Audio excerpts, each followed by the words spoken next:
Hello guys, in this tutorial you will learn how you can customize and edit the shortcuts in the Metal TV application for in-game recording. So let us guide you through this. So launch the Metal TV app and you will need to click into settings in the bottom left.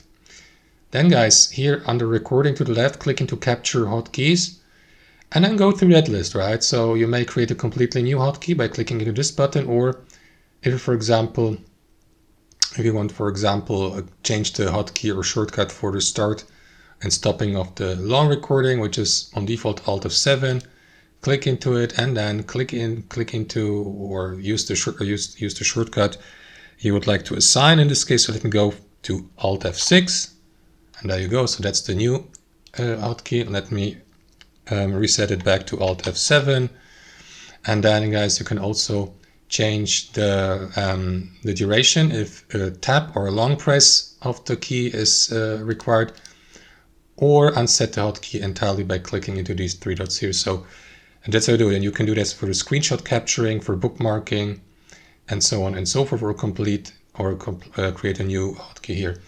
That's how it works, guys. Thanks for watching, and I'll see you next time.